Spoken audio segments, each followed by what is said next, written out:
नमस्कार मित्रों, मैं पद्मस्नेशा सोनभद्रा आप सबका प्रेमचंद कहानी श्रृंखला में स्वागत करती हूँ। आज मैं प्रेमचंद की एक अभूतपूर्व कहानी अलग्योझा का पाठ आप सबके लिए करने जा रही हूँ। अलग्योझा का मतलब होता है भाइयों में अलगाव होना, एक ही परिवार में दो चूल्हा का जलना।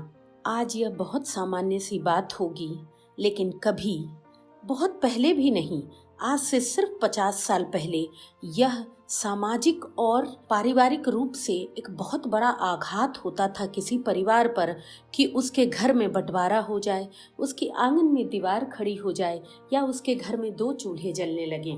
अब तो पर्सनल स्पेस का जमाना है, पहले निर्वाह का जमाना था। वही व्यक्ति सम्मानित और संस्कारी समझा जाता था जो रिश्तों में निर्वाह करता था।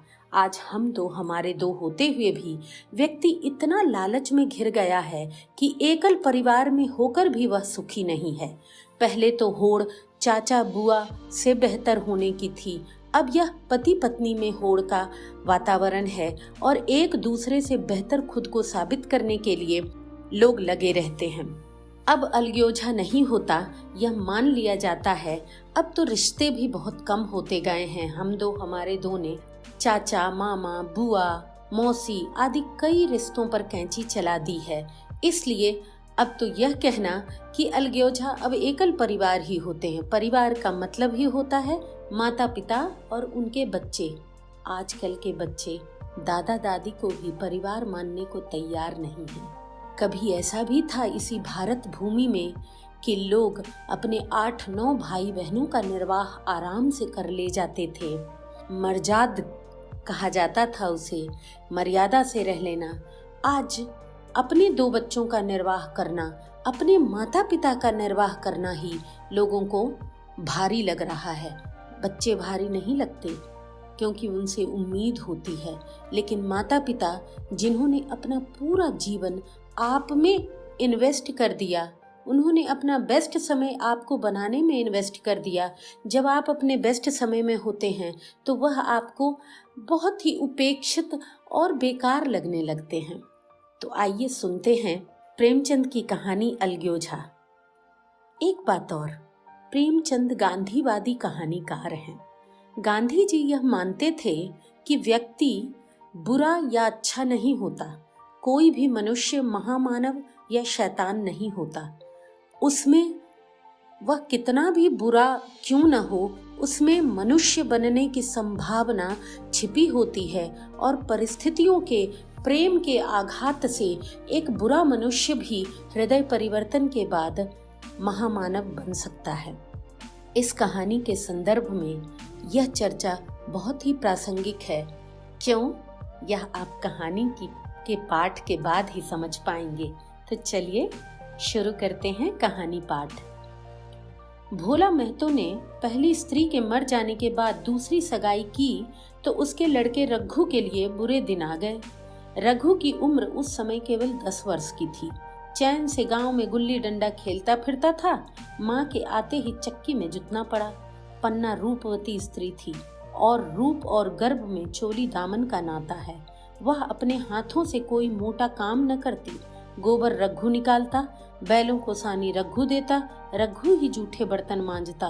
भोला की आंखें कुछ ऐसी फिरी कि उसे अब रघु में सब बुराइयां ही बुराइयां नजर आती।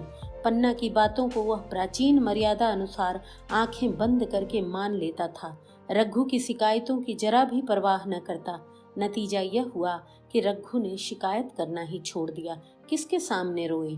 बाप ही नहीं, सारा गांव उसका दुश्मन था। बड़ा जिद्दी लड़का है, पन्ना को कुछ समझता ही नहीं। बेचारी उसका दुलार करती है, खिलाती पिलाती है, यह उसी का फल है। दूसरी औरत होती तो निबाह न होता। वह तो कहो पन्ना इतनी सीधी सादी है कि निबाह हो जाता है। सबल की शिकायतें सब सुनते हैं, निर्बल की फरियाद कोई नहीं सुनता। रघु का हृदय माँ की ओर से दिन दिन फटता जाता था। यहाँ तक कि 8 साल गुजर गए और एक दिन भोला के नाम मृत्यु का संदेश आ पहुंचा। पन्ना के 4 बच्चे थे, 3 बेटे और 1 बेटी। इतना बड़ा खर्च और कमाने वाला कोई नहीं। रघु अब क्यों पूछने लगा? यह मानी हुई बात थी। अपनी स्त्री लाएगा और अलग रहेगा, स्त्री आकर और भी आग लगाएगी। पन्ना के चारों ओर अंधेरा ही अंधेरा दिखाई देता था, पर कुछ भी हो वह रघु की आश्रयत बनकर घर में न रहेगी। जिस घर में उसने राज किया उसमें अब लौंडी न बनेगी। जिस लौंडे को अपना गुलाम समझा उसका मुंह न ताकेगी। वह सुंदर थी, अवस्था भी कुछ ऐसी ज्यादा न थी, जवानी अपनी पूरी बहार पर थी। क्या वह कोई दूसरा घर नहीं कर सकती? यही न होगा, लोग हंसेंगे बला से। उसकी बिरादरी में क्या ऐसा होता नहीं? ब्राह्मण ठाकुर थोड़े ही थी कि नाक कट जाएगी। यह तो ऊंची जात वालों में होता है कि घर में चाहे जो कुछ करो, बाहर पर्दा ढका रहे। वह तो संसार को दिखाकर दूसरा घर कर सकती है, फिर वह रघु की दबैल बनकर क्यों रहे? भोला को मरे 1 महीना गुजर चुका है। संध्या हो गई थी। पन्ना इसी चिंता में पड़ी हुई थी कि सहसा उसे ख्याल आया, लड़के घर में नहीं हैं। यह बैलों के लौटने की बेला है, कहीं कोई लड़का उसके नीचे ना आ जाए। अब द्वार पर कौन है जो इनकी देखभाल करेगा? घर से बाहर निकली तो देखा रघु अपने झोपड़े में बैठा ऊख की गणेड़िया बना रहा है। तीनों लड़के उसे घेरे खड़े हैं और छोटी लड़की गर्दन में हाथ डाले उसकी पीठ पर सवार होने की चेष्टा कर रही है। पन्ना को अपनी आंखों पर विश्वास न आया। आज तो यह नई बात है। शायद दुनिया को दिखाता है कि मैं अपने भाइयों को कितना चाहता हूँ और मन में छुरी रखी हुई है। घात मिले तो जान ही ले ले। काला सांप है, काला सांप। कठोर स्वर में बोली, तुम सबके सब यहाँ क्या करते हो? घर में जाओ, सांझ की बेला है, गोरू आते होंगे। रघु ने विनीत नेत्रों से देखकर कहा, मैं तो हूँ ही काकी, डर किस बात का है? बड़ा लड़का केदार बोला, काकी, रघु दादा ने हमारे लिए 2 गाड़ियां बना दी हैं। यह देख, एक पर हम और खुन्नू बैठेंगे, दूसरी पर लक्ष्मण और झुनिया। दादा दोनों गाड़ियां खींचेंगे। यह कहकर वह कोने से छोटी छोटी गाड़ियां निकाल लाया। 4-4 पहिए लगे थे, बैठने के लिए तख्ते और रोक के लिए दोनों तरफ बाजू थे। पन्ना ने आश्चर्य से पूछा, ये गाड़ियां किसने बनाई? केदार ने चिढ़कर कहा, रघु दादा ने बनाई हैं। और किसने? भगत के घर से वसूला और रुखानी मांग लाए और झटपट बना दी। खूब दौड़ती हैं काकी, बैठ खुन्नू, मैं खींचूं। खुन्नू गाड़ी में बैठ गया। केदार खींचने लगा। चर चर का शोर हुआ, मानो गाड़ी भी इस खेल में लड़कों के साथ शरीक है। लक्ष्मण ने दूसरी गाड़ी पर बैठकर कहा, दादा खींचो। रघु ने झुनिया को भी गाड़ी में बैठा दिया और गाड़ी खींचता हुआ दौड़ा। तीनों लड़के तालियां बजाने लगे। पन्ना चकित नेत्रों से यह दृश्य देख रही थी और सोच रही थी, यह वही रघु है या और? थोड़ी देर के बाद दोनों गाड़ियां लौटीं। लड़के घर में आकर इस यान यात्रा के अनुभव बयान करने लगे। कितने खुश थे सब, मानो हवाई जहाज पर बैठ आए हों। खुन्नू ने कहा, काकी सच, पेड़ दौड़ रहे थे, लक्ष्मण और बछिया कैसी भागी, सबकी सब दौड़ी। केदार ने कहा, काकी, रघु दादा दोनों गाड़ियां एक साथ खींच ले जाते हैं। झुनिया सबसे छोटी थी। उसकी व्यंजना शक्ति उछल कूद और नेत्रों तक परिमित थी। तालियां बजा बजा कर नाच रही थी। खुन्नू, अब हमारे घर गाय भी आ जाएगी काकी। रघु दादा ने गिरधारी से कहा है, हमें एक गाय ला दो। गिरधारी बोला, कल लाऊंगा। केदार, 3 सेर दूध देती है काकी, खूब दूध पिएंगे।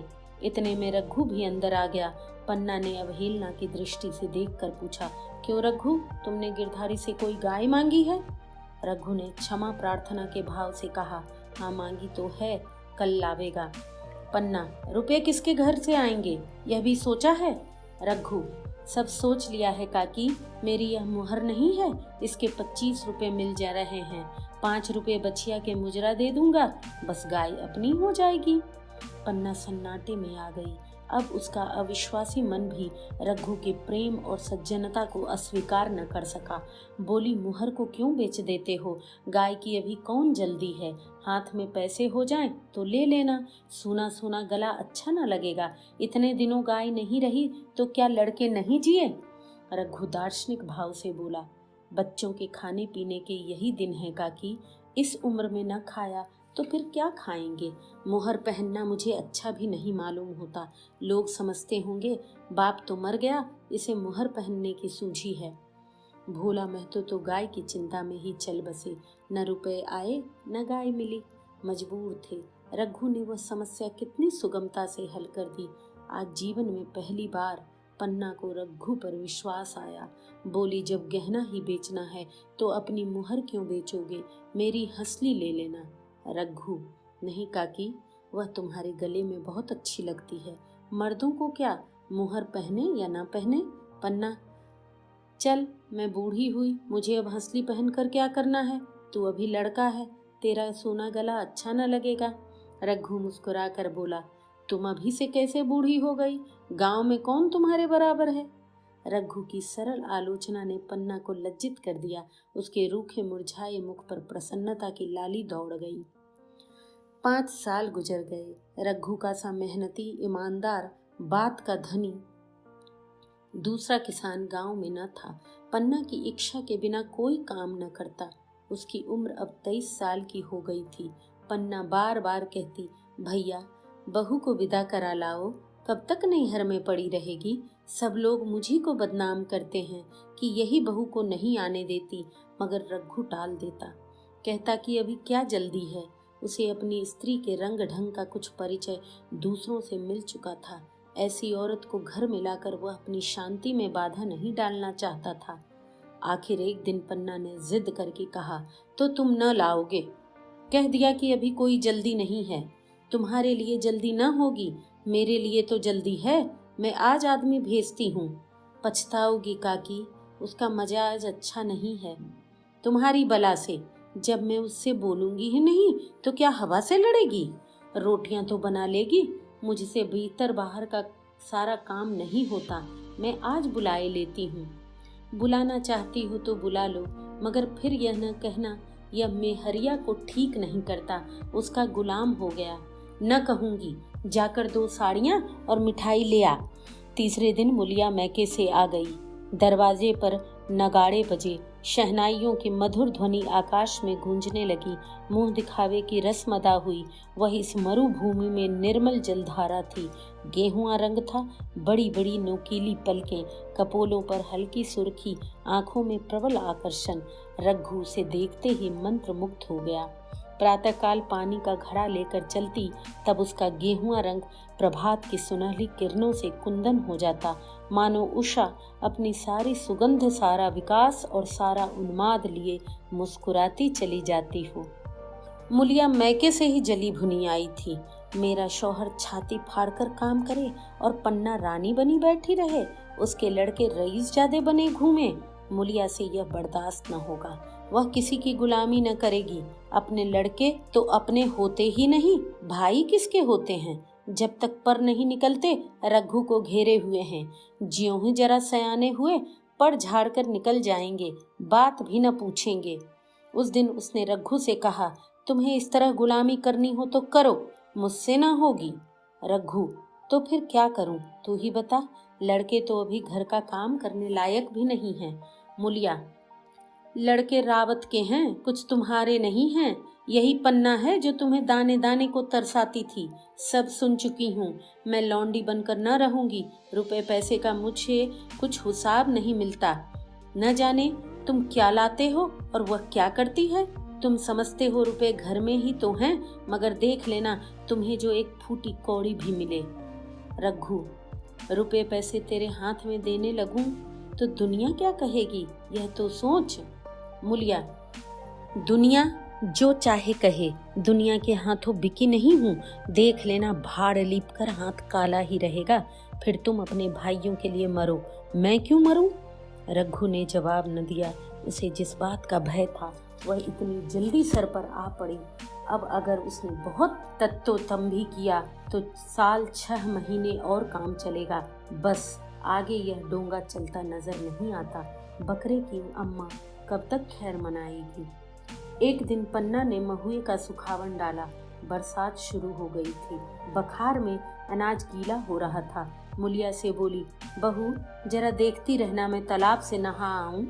मुलिया ने लापरवाही से कहा, मुझे नींद आ रही है, तुम बैठकर देखो। एक दिन न नहाओगी तो क्या होगा। पन्ना ने साड़ी उठाकर रख दी, नहाने न गई। मुलिया का वार खाली गया। कई दिन के बाद एक शाम को पन्ना धान रोप कर लौटी। अंधेरा हो गया था। दिन भर की भूखी थी। आशा थी बहू ने रोटी बना रखी होगी, मगर देखा तो यहाँ चूल्हा ठंडा पड़ा हुआ था और सारे बच्चे भूख के मारे तड़प रहे थे। मुलिया से आहिस्ते से पूछा, आज अभी चूल्हा नहीं जला? केदार ने कहा, आज दोपहर को भी चूल्हा नहीं जला काकी, भाभी ने कुछ बनाया ही नहीं। पन्ना, तो तुम लोगों ने खाया क्या? केदार, कुछ नहीं, रात की रोटियां थी, खुन्नू और लक्ष्मण ने खाई, मैंने सत्तू खा लिया। पन्ना, और बहू? केदार, वह तो पड़ी सो रही है, कुछ नहीं खाया।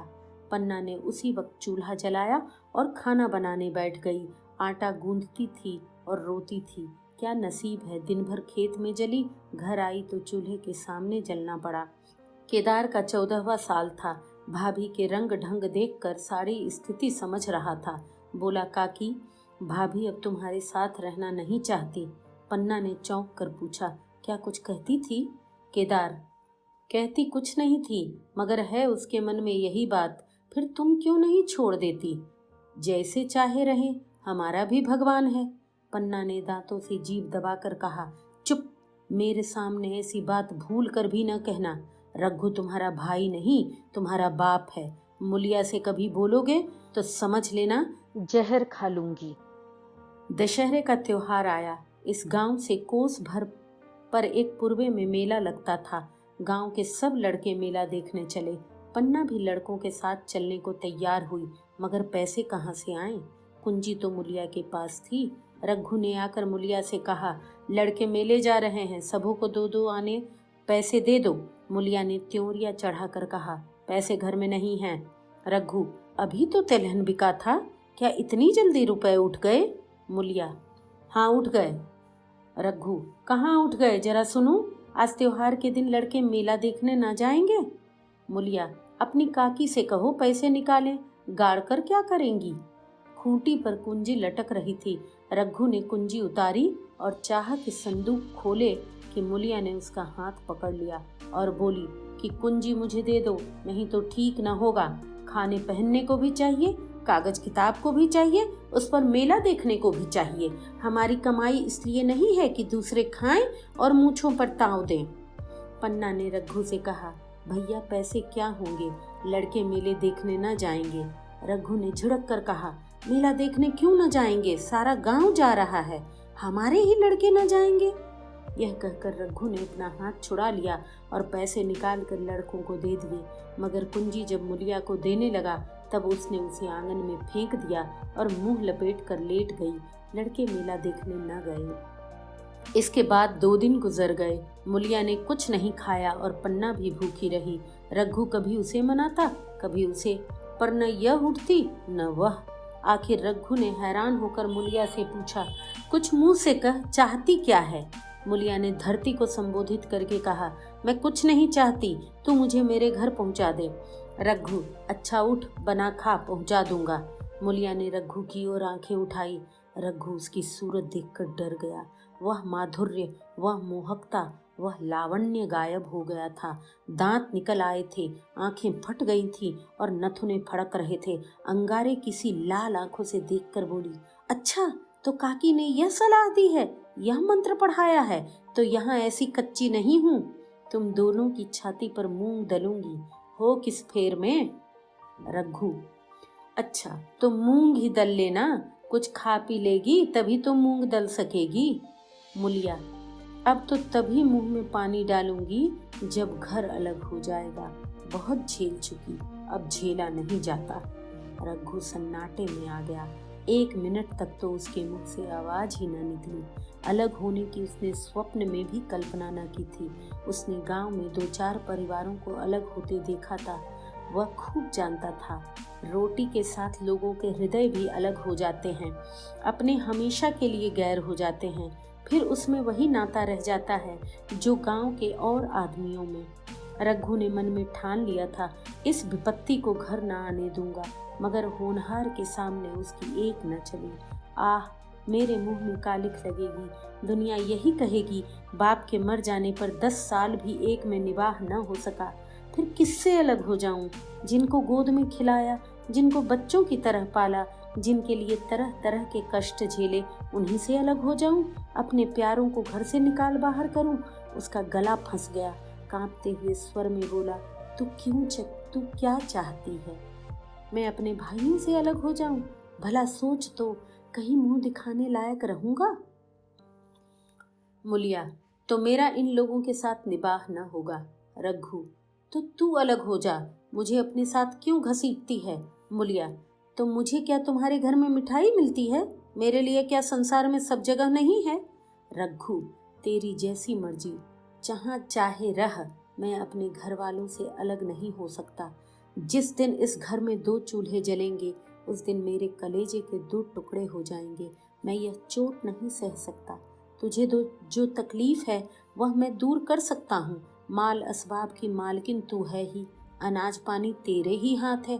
अब रह क्या गया है? अगर कुछ काम धंधा करना नहीं चाहती, मत कर। भगवान ने मुझे समाहित दी होती तो तुझे तिनका तक उठाने न देता। तेरे ये सुकुमार हाथ पांव मेहनत मजूरी करने के लिए बनाए ही नहीं गए हैं। मगर क्या करूं, अपना कुछ बस ही नहीं है। फिर भी तेरा जी कोई काम करने को न चाहे, मत कर, मगर मुझसे अलग होने को न कह। तेरे पैरों पड़ता हूँ। मुलिया ने सिर से आंचल खिसकाया और जरा समीप आकर बोली, मैं काम करने से नहीं डरती, न बैठे बैठे खाना चाहती हूँ, मगर मुझसे किसी की धौंस नहीं सही जाती। तुम्हारी ही काकी घर का काम काज करती हैं तो अपने लिए करती हैं, अपने बाल बच्चों के लिए करती हैं। मुझ पर कुछ एहसान तो नहीं करती, फिर मुझ पर धौंस क्यों जमाती हैं? उन्हें अपने बच्चे प्यारे होंगे, मुझे तो तुम्हारा आसरा है। मैं अपनी आँखों से यह नहीं देख सकती कि सारा घर तो चैन करे, जरा जरा से बच्चे दूध पिए, और जिसके बलबूते पर गृहस्थी थमी हुई है वह मट्ठे को भी तरसे।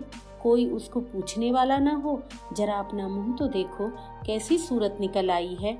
औरों के तो 4 बरस में अपने पट्ठे तैयार हो जाएंगे, तुम तो 10 साल में खाट पर पड़ जाओगे। बैठ जाओ, खड़े क्यों हो? क्या मारकर भागोगे? मैं तुम्हें जबरदस्ती न बांध लूंगी, या ऐसे निर्मोहिए से पाला पड़ेगा तो इस घर में भूल से न आती। आती भी तो मन न लगाती, मगर अब तो मन तुमसे लग गया है।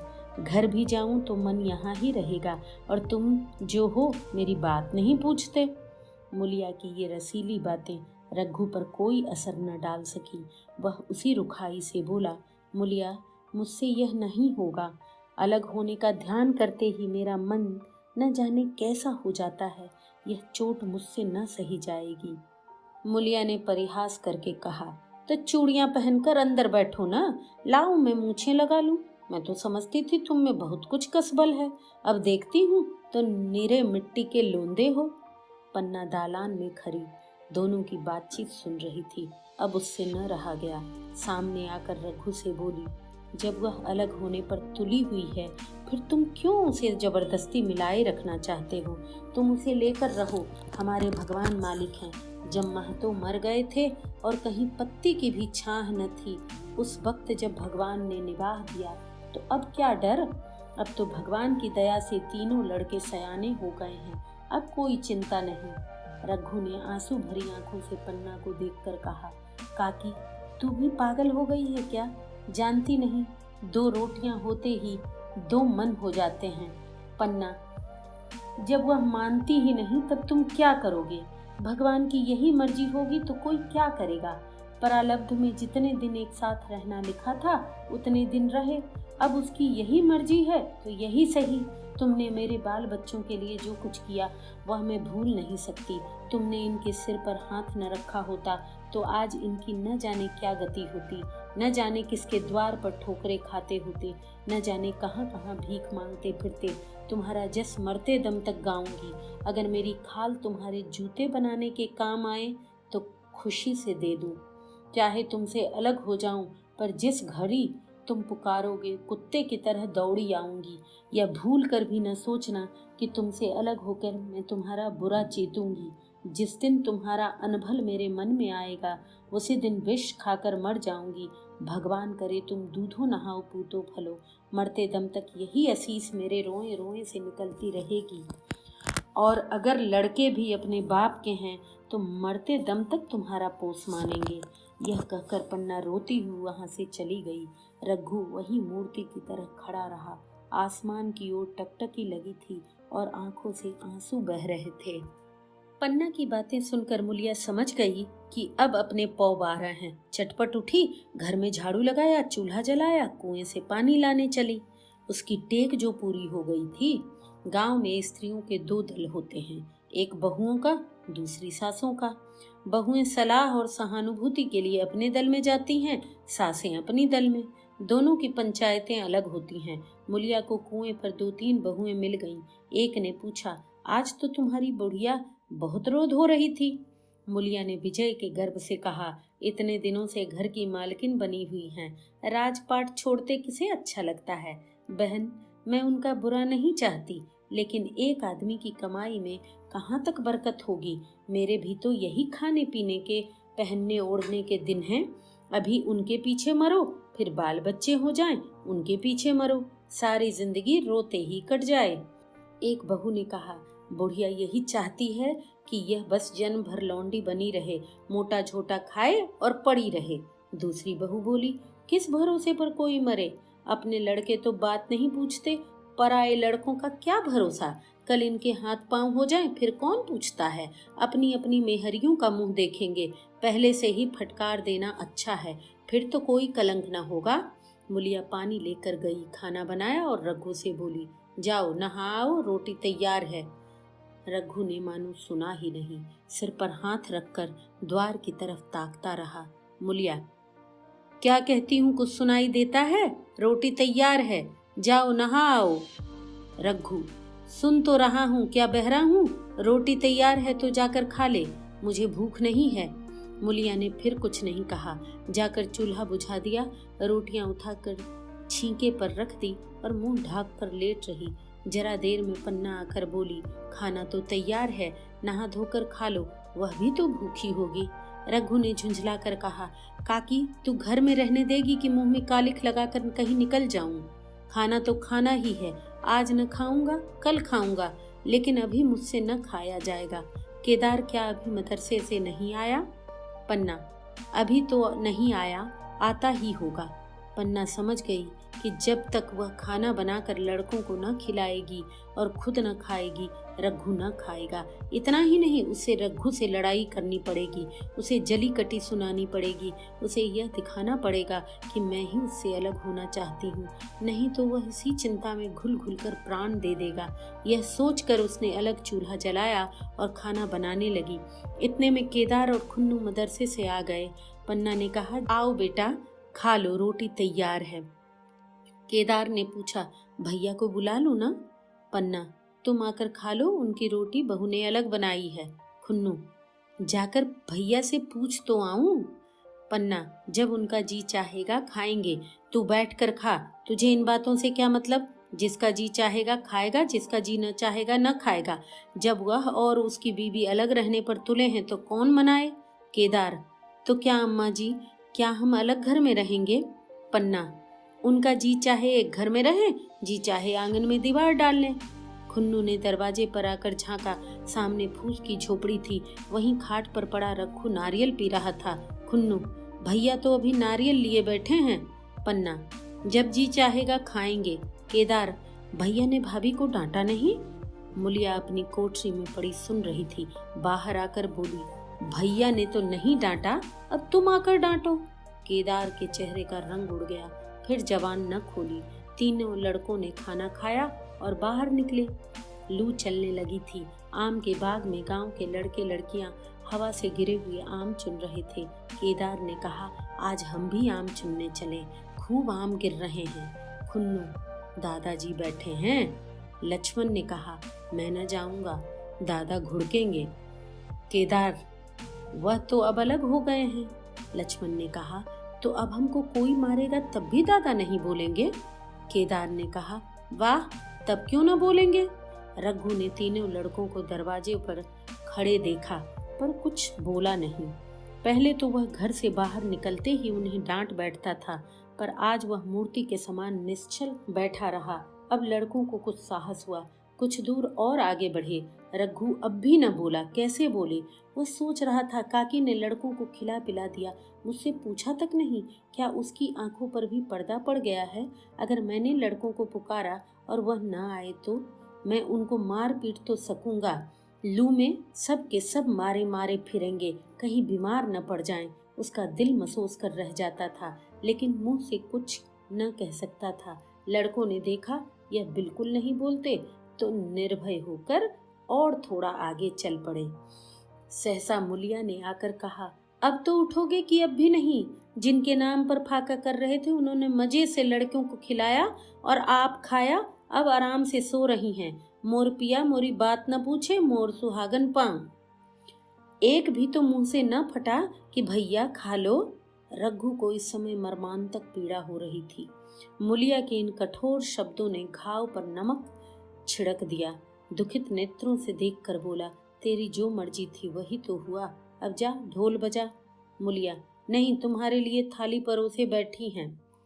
रघु, मुझे चिढ़ा मत, तेरे पीछे मैं भी बदनाम हो रहा हूँ। जब तू किसी की होकर नहीं रहना चाहती तो दूसरों को क्या गरज है जो तेरी खुशामद करे? जाकर काकी से पूछ, लड़के आम चुनने गए हैं, उन्हें पकड़ लाऊं? मुलिया अंगूठा दिखाकर बोली, यह जाता है, तुम्हें 100 बार गरज हो, जाकर पूछो। इतने में पन्ना भी भीतर से निकल आई। रघु ने पूछा, लड़के बगीचे में चले गए काकी, लू चल रही है। पन्ना, अब उनका कौन पुछत्तर है? बगीचे में जाएं, पेड़ पर चढ़ें, पानी में डूबें, मैं अकेली क्या क्या करूं? रघु, जाकर पकड़ लाऊं? पन्ना, जब तुम्हें अपने मन से नहीं जाना तो फिर मैं जाने को क्यों कहूं?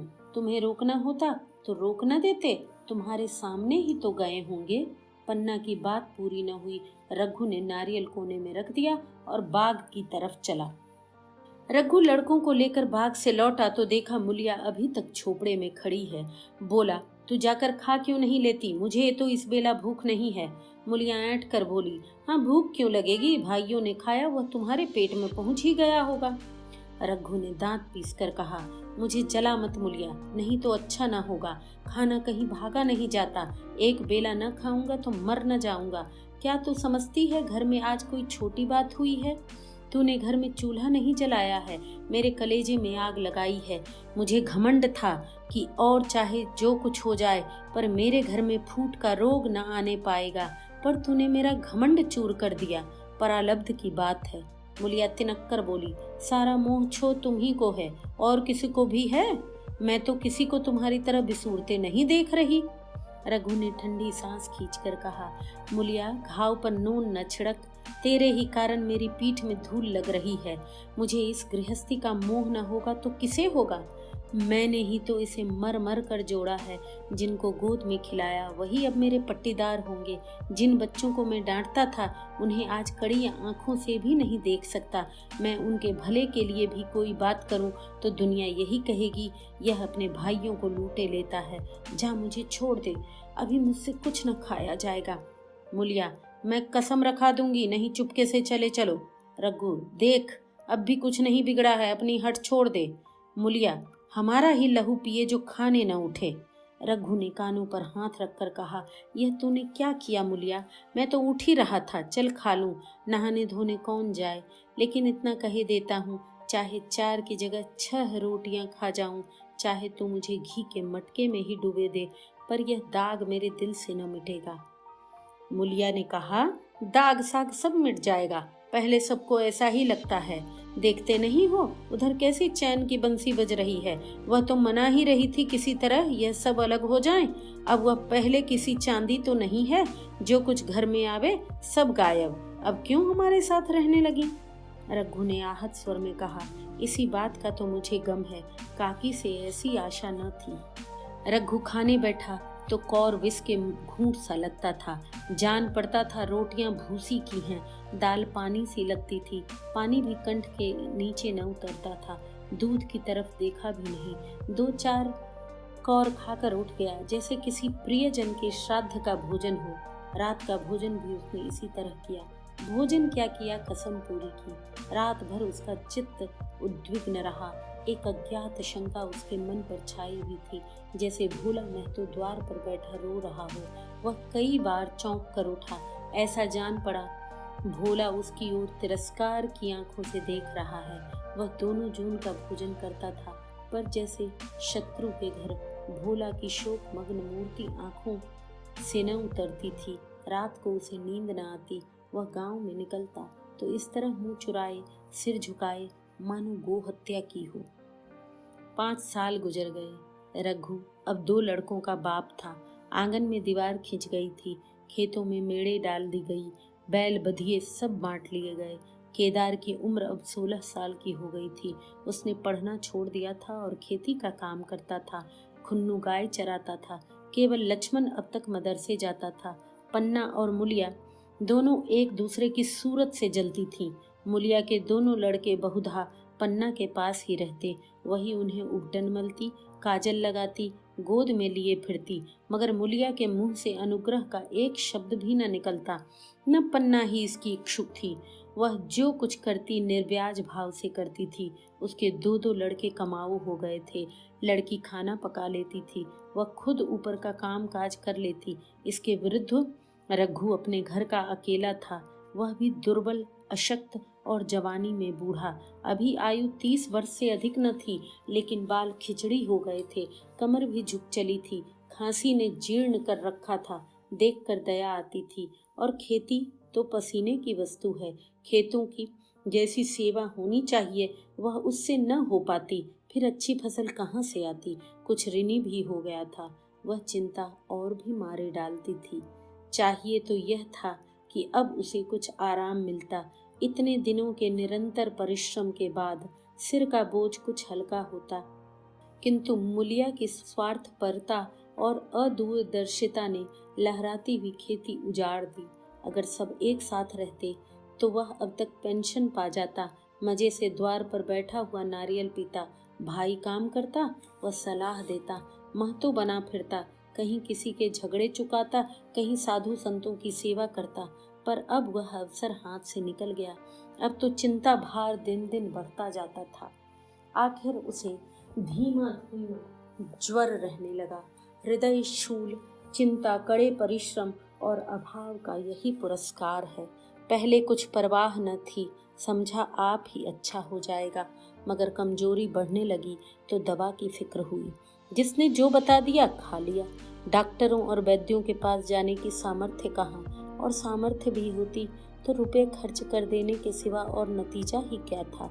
जीर्ण ज्वर की औषधि आराम है और पुष्टिकारक भोजन। न वह बासंत मालती का सेवन कर सकता था और न आराम से बैठकर बलवर्धक भोजन कर सकता था। कमजोरी बढ़ती जी गई।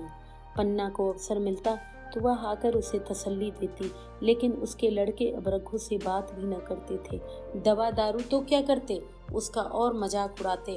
भैया समझते थे हम लोगों से अलग होकर सोने की ईंट रख लेंगे।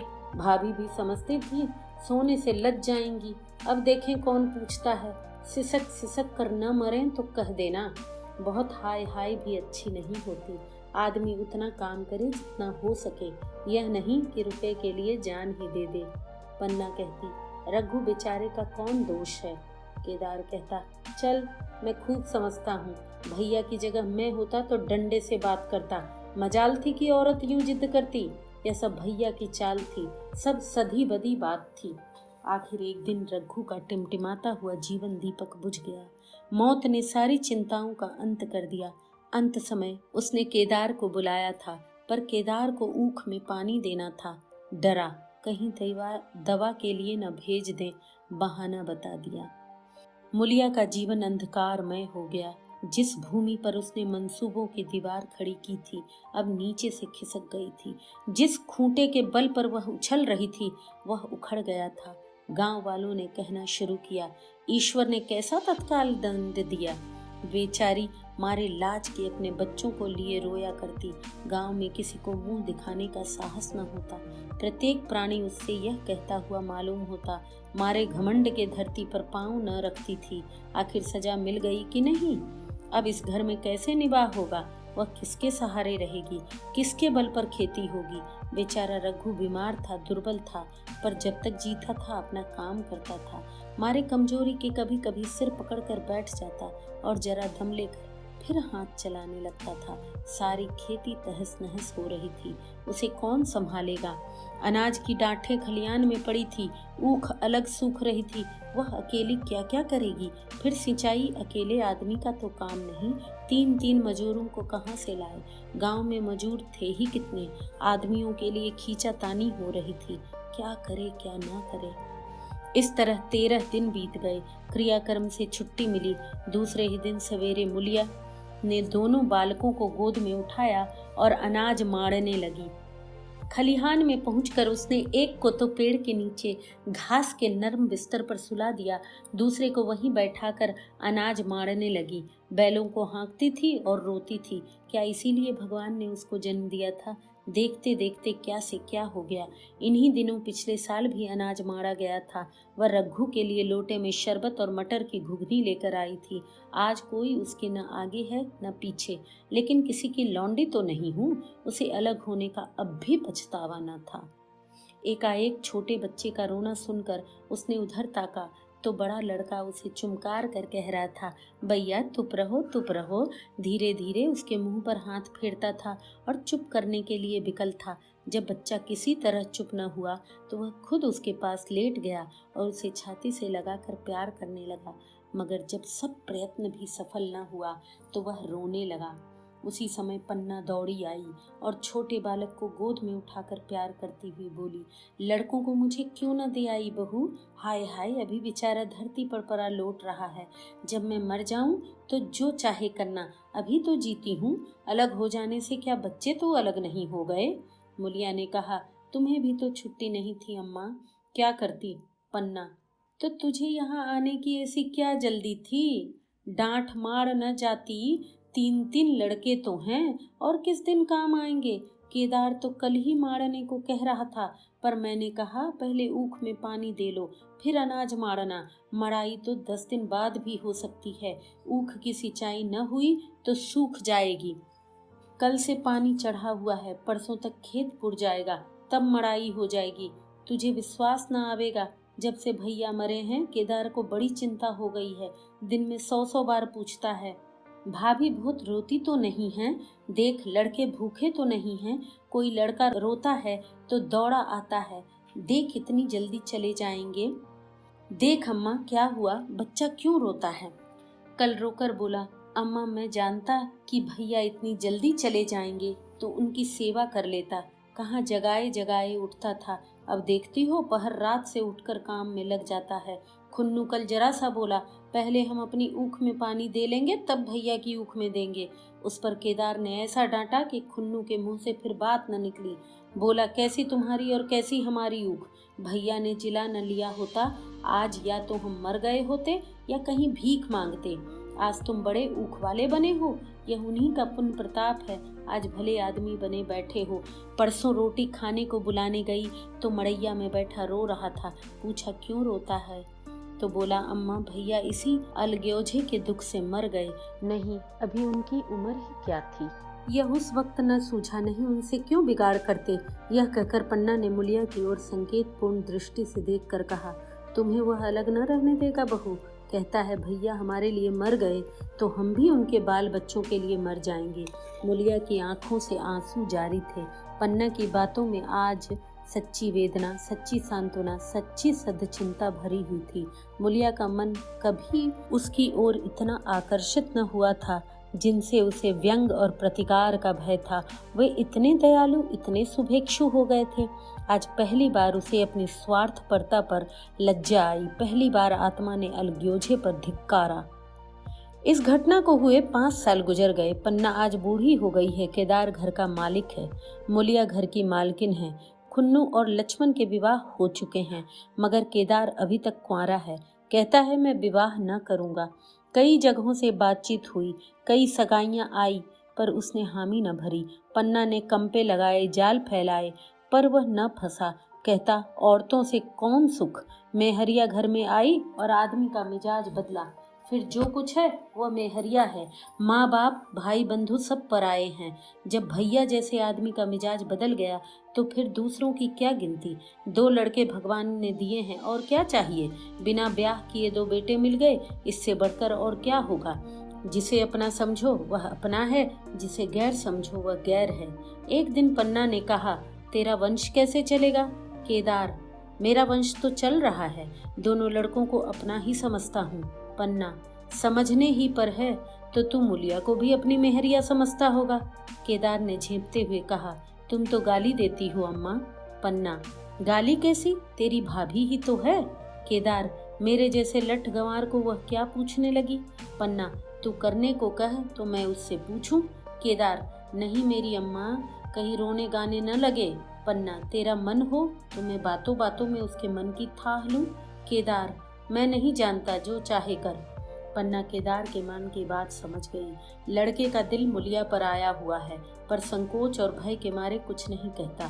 उसी दिन उसने मुलिया से कहा, क्या करूं बहू, मन की लालसा मन में ही रही जाती है। केदार का घर भी बस जाता तो मैं निश्चिंत हो जाती। मुलिया, वह तो करने ही नहीं कहते। पन्ना, कहता है ऐसी औरत मिले जो घर में मेल से रहे तो कर लूं। मुलिया, ऐसी औरत कहाँ मिलेगी, कहीं ढूंढो। पन्ना, मैंने तो ढूंढ लिया है। मुलिया, सच, किस गांव की है? पन्ना, अभी न बताऊंगी, मुदा यह जानती हूँ कि उससे केदार की सगाई हो जाए तो घर बस जाए और केदार की जिंदगी भी सफल हो जाए। न जाने लड़की मानेगी कि नहीं। मुलिया, मानेगी क्यों नहीं अम्मा, ऐसा सुंदर कमाऊ सुशील वर और कहाँ मिला जाता है। इस जन्म का तो कोई साधु महात्मा है, नहीं तो लड़ाई झगड़े के डर से कौन बिन ब्याह रहता है। कहाँ रहती है, मैं जाकर उसे मना लाऊं? पन्ना, तू चाहे तो मना ले, तेरे ही ऊपर है। मुलिया, मैं आज ही चली जाऊंगी अम्मा, उसके पैरों पकड़कर मना लाऊंगी। पन्ना, बता दूं, वह तू ही है। मुलिया लजाकर बोली, तुम तो अम्मा जी गाली देती हो। पन्ना, गाली कैसी, देवर ही तो है। मुलिया, मुझ जैसी बुढ़िया को वह क्यों पूछेंगे। पन्ना, वह तुझी पर दांत गड़ाए बैठा है, तेरे सिवा कोई और उसे भाती ही नहीं। डर के मारे कहता नहीं, पर उसके मन की बात मैं तो जानती हूँ। वैधव्य के शोक से मुरझाया हुआ मुलिया का पीत वदन कमल की भांति अरुण हो उठा। 10 वर्षों में जो कुछ खोया था, उसी एक क्षण में मानो ब्याज के साथ मिल गया। वही लावण्य, वही विकास, वही आकर्षण, वही लोच। इस कहानी पाठ को अगर आप पसंद करें तो उसे अपने दोस्तों मित्रों के साथ शेयर भी करें और सब्सक्राइब भी करें। इसके साथ ही नमस्कार।